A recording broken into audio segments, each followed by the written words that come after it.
Paano malalaman kung may copyright claim or violation tayo sa Facebook? First, tap profile icon.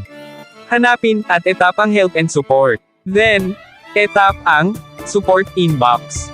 At itap lang ang makikita natin na your alerts. At dito na makikita ang ating na copyright or naging violation. Then, click lang ng click ang next at continue.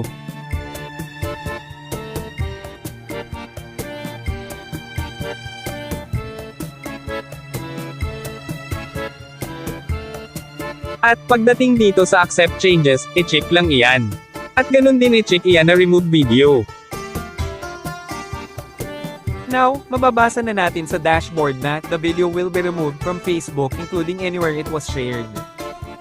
At dito din mababasa natin, the issue is resolved and no further action is needed.